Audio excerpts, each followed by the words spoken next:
Hello and welcome to Look North. Our top story tonight. 1 week on from the mini-budget, we hear how the economic events of the last week are affecting you and our region's businesses. It's not going to cover my staffing costs, so will I have to let some of the other staff go? So it's this spiral. Where does it end? How do we get out of this? We'll get advice from money-saving expert. Also tonight, counting the cost of skipping school, finds of over 1 million true stories of life on the breadline. And it's been a wet and windy day out there today, but thankfully our weather is set to settle down a bit this weekend. Join me later in the programme for a full weekend forecast.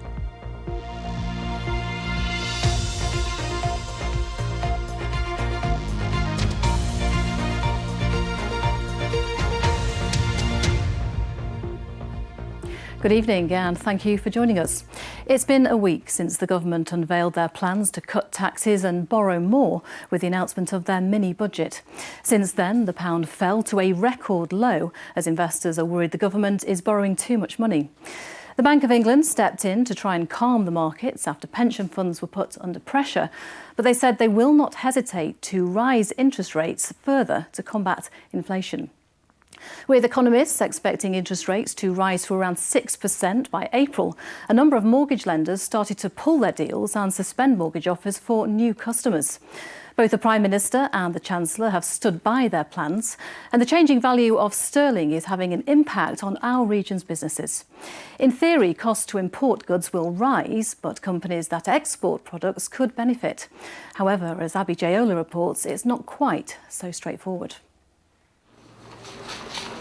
The plants are thriving, but the overall business is looking less healthy. Sonia owned 3 shops, but she's recently had to close one of them. Our sales dropped roughly 25 to 30%.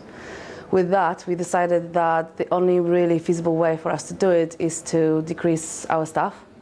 So we, for the first time ever, had to actually let 3 of our staff go. So can you imagine me breaking to somebody that, by the way, you now have to find a job somewhere that I already know that is difficult? This one is 50 pence more expensive, I think. A pound more expensive. Nearly everything in this shop is imported, so the falling value of sterling in the wake of the mini-budget has increased costs. And to some might be, well, if it's the pound here and there, it's not really that big of a deal. But actually, if you think about it, if it's a pound for me, it's a pound for customer. And if all our prices are already on quite high because the inflation is going up, it's not really just a pound. And because I can't just increase the prices like that. It's just not feasible. We're already struggling. Naylor Industries manufacture and export clay pots and plastic pipes from Barnsley all over the world.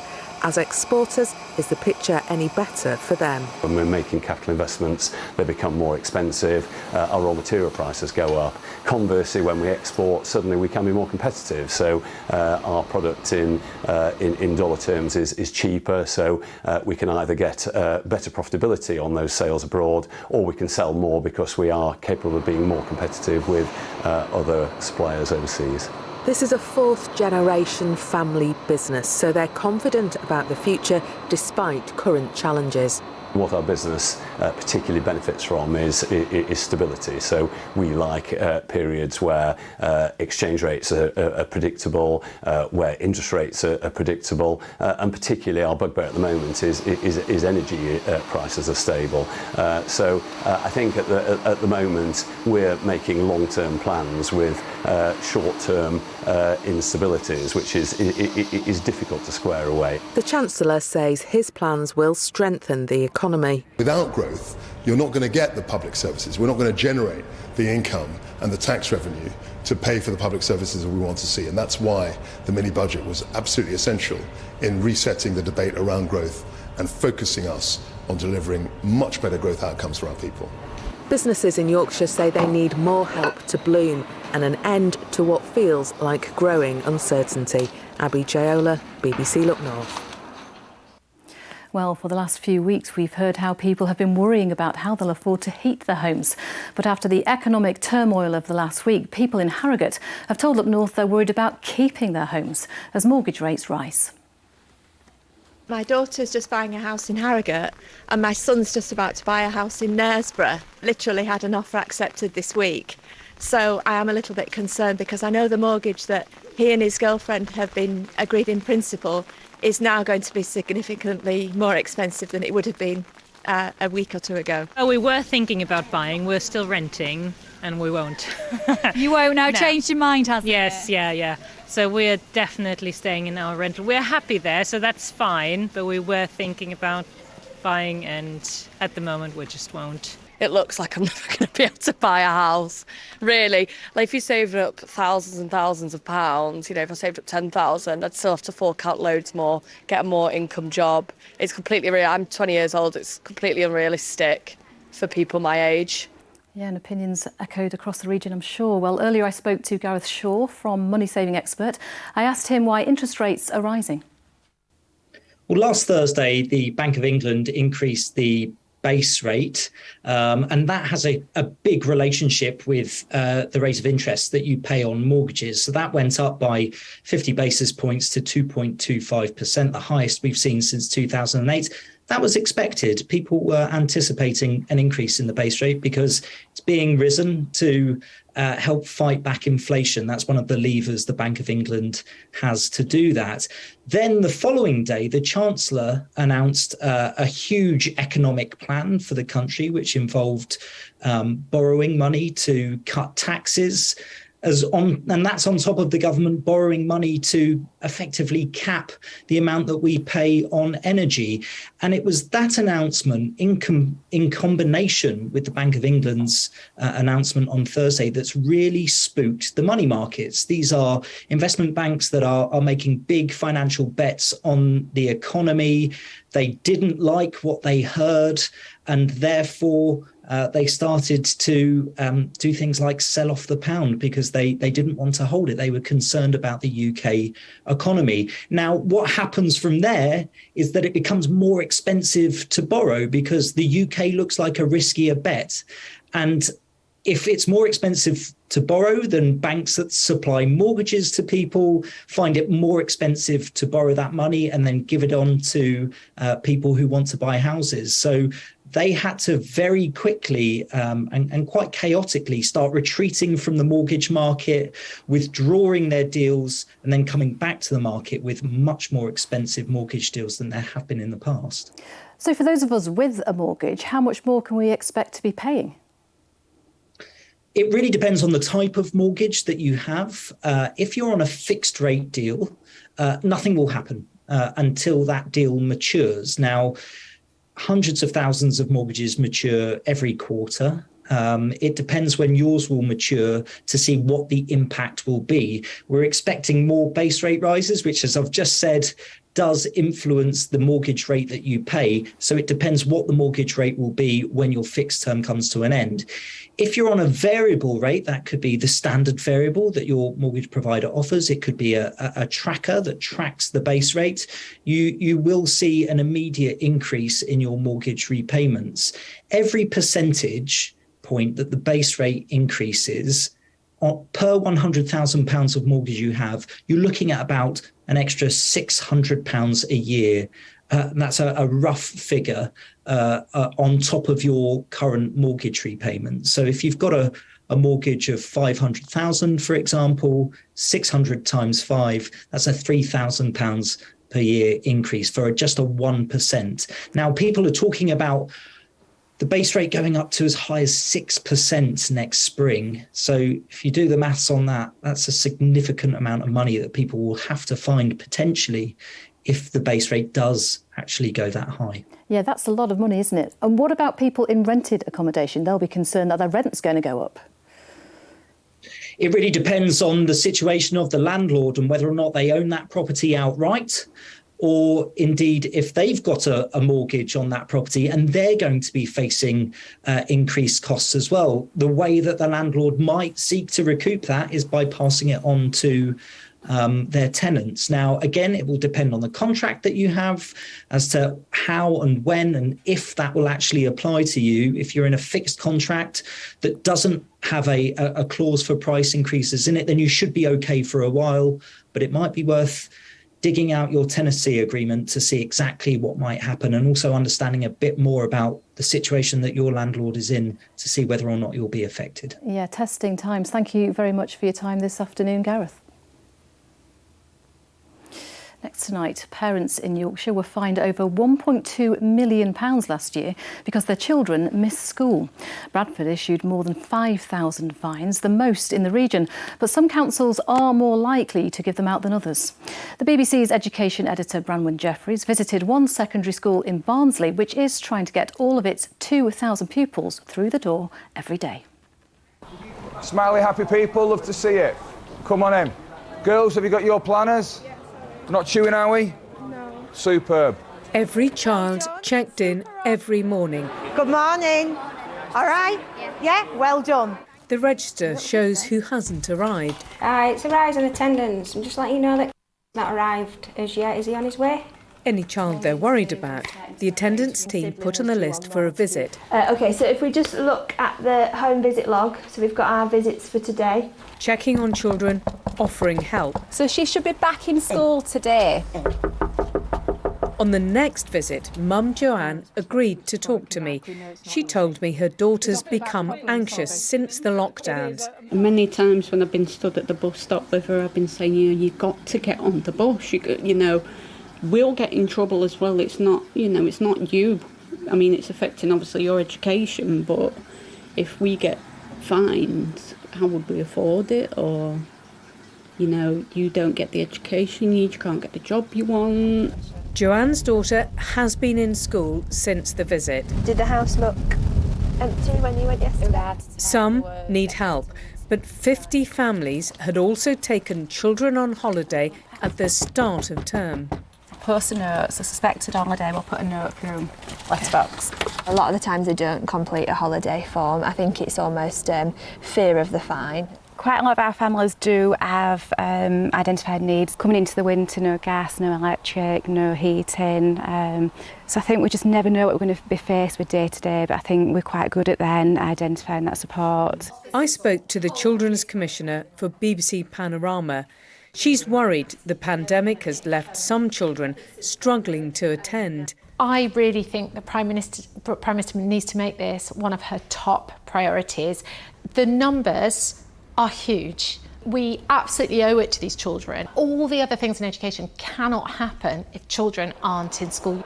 Our investigation shows the use of fines varies hugely across England. The government wants new national standards for when they're used.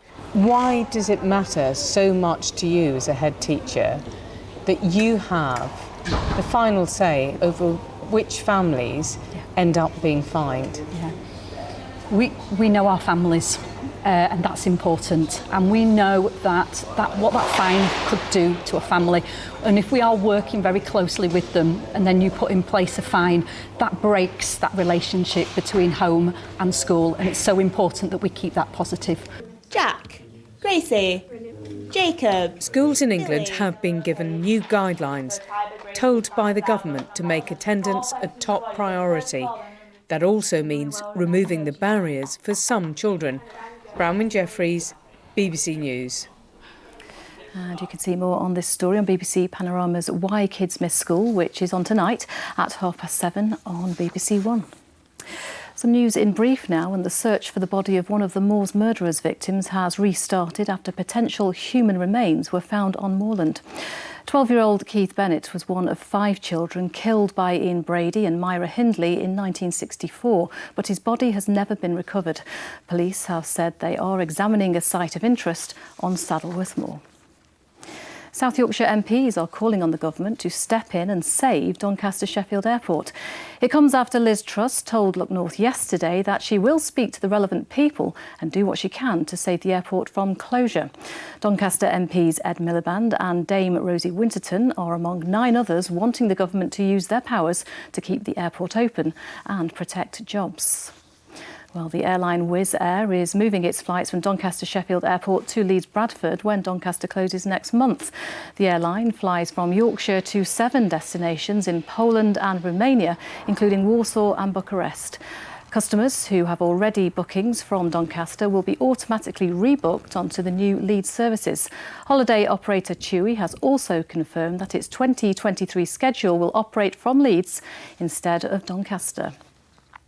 1,000 new jobs are to be created in West Yorkshire by the Indian-based technology company Mphasis. It follows a trade mission by West Yorkshire Mayor Tracy Brabin to Bangalore, which secured a multi-million-pound investment. Mphasis already has 500 employees in Leeds and expects the expansion to be completed over the next 2 years. What was really interesting was being able to sell West Yorkshire as one of the happiest places in the UK to live. And I think also having our great cultural offer, our quality of life was very compelling to some of these big companies. Rail passengers are advised not to travel tomorrow as strike action promises to bring the rail network to an effective standstill. LNER, Cross Country and Northern services are all affected as the RMT and ASLEF unions walk out. The 24-hour strike is part of a dispute over job security, pay and working conditions. Further action is planned later in the month. Now, a special memorial walk has taken place in Leeds today to remember people who donated organs. Around 60 NHS staff came together to walk around St James's Hospital before unveiling a specially designed steel memorial statue of 2 Yorkshire rose bushes, one representing donors and the other recipients. My daughter had a brain hemorrhage in 2018, and so very suddenly overnight it took her and she came to St James's. Such an honour to know that Catherine and other donors are being honoured in this way. Yes, I'm very moved by it. I really am. Well, yes, a lovely idea. Now, Leeds City Council has cancelled all its bonfires and firework displays this year. It would have cost more than £200,000 to run the events. The council says it has to cut all non-essential spending in the current financial climate. Some sport for you now, and in Rugby League, the so-called £1 million match, the one which decides who goes up into the Super League next season, takes place this weekend. On Sunday, the Championship playoff final sees our own Batley Bulldogs taking on Leigh Centurions for that coveted prize. 4,000 Batley fans are expected to travel to Leigh for the match, and whilst it's a tall order on paper, the squad are up for the challenge. This is the best Leigh side I've ever played against, and that's since 2008. This is the best Leigh side, so we're going to have to be up as game, and we'll have to be the best Batley performance to beat them, but anything can happen. Why not? You know, fairy tales are there, aren't they? And 18 minutes away from the biggest one probably in Rugby League's history. Oh, I'm sure they'll do us proud now. We're sticking with sport, and this weekend in Wheelchair Rugby League, Leeds Rhinos and Halifax Panthers will compete in the Super League Grand Final. Earlier, I spoke to a couple of the team's players ahead of tomorrow's game. James Simpson for Leeds Rhinos and Rob Hawkin from the Halifax Panthers. The Rhinos won the treble last year. Can they do it again? Yeah, very confident. We wouldn't be going into this game if we didn't think we could win it. It's been a really tough year. Competitive wise, the league's been really strong. Every other team's been really strong, but we've got our place in the grand final, rightly so. And yeah, we wouldn't be doing it if we didn't think we could win it. And Rob, it's a huge achievement, isn't it, to get to the final? It just shows how the game has come on and the strength of the sides. Yeah, especially with last year, like there were only one Yorkshire team in it because it was what was Leyland Warriors and now is Wigan. That faced Leeds. Like Halifax in general hasn't been a part of a grand final since 2019.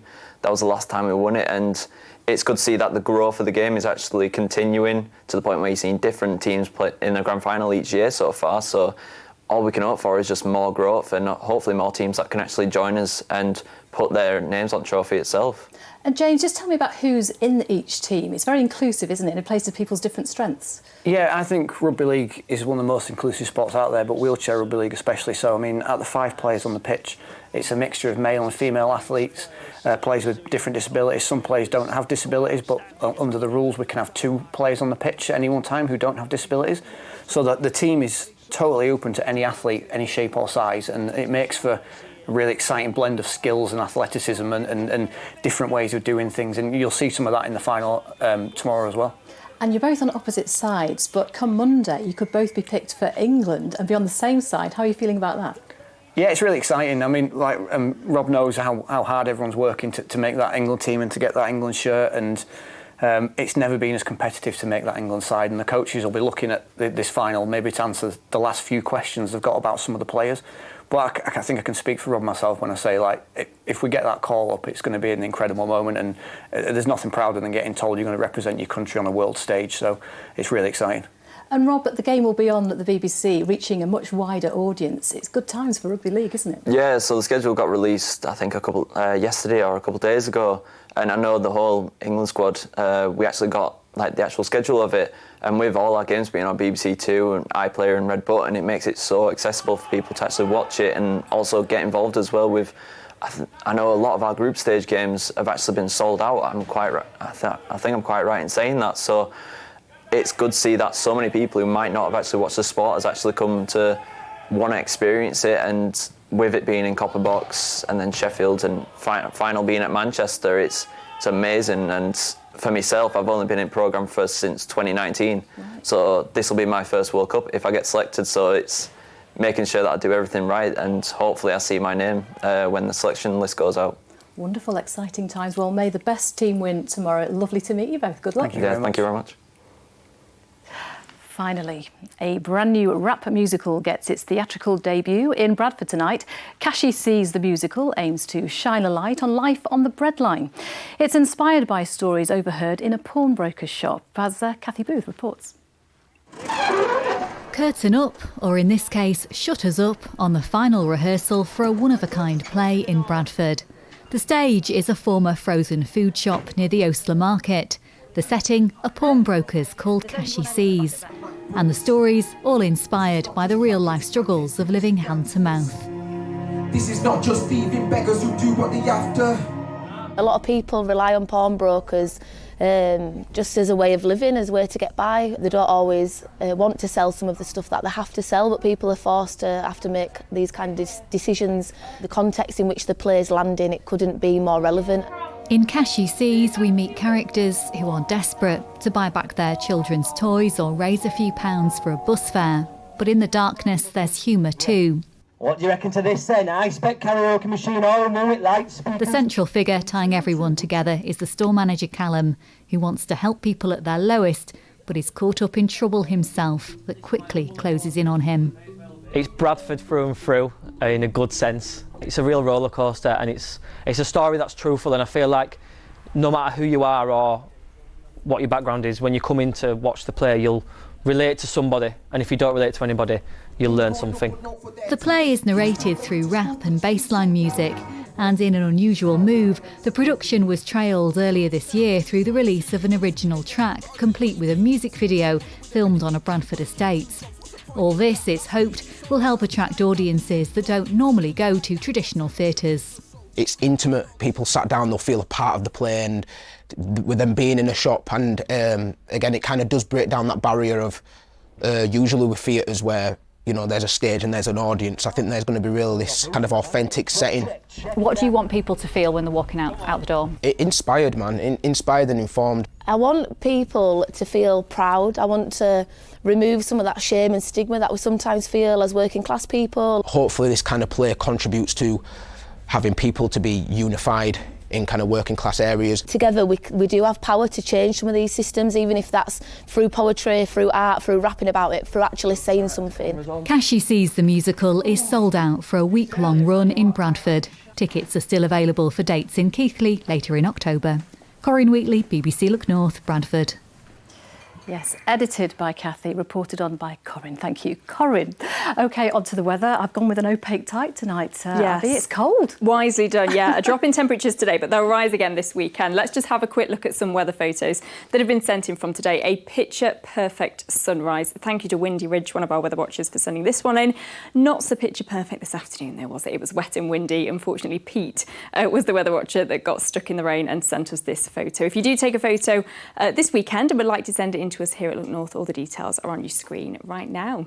Let's have a look then at what weather will be thrown our way this weekend. We've seen our first real deep area of low pressure system this autumn. That brought the wet and windy weather today, but thankfully it is pulling away. So more settled conditions this weekend. Still the risk of some blustery showers tomorrow, but fewer of these around, I think, through Sunday. So it will be largely dry, sunny and actually a little bit warmer. So tights can be ditched, I think, through Sunday and Monday. We're sort of sandwiched between high and low pressure over the next couple of days. So high pressure will start to build its way in through Sunday and Monday, largely dry and settled with some pretty decent feeling sunshine. But this is the rain that came our way earlier today. You can see on the radar, it's sort of swept its way in from the west. It's quite quickly actually cleared out into the North Sea. So it does look to turn drier over the next couple of hours, but still some hefty showers following on from that very heavy rain that we've seen earlier today. So some spray on the roads this evening.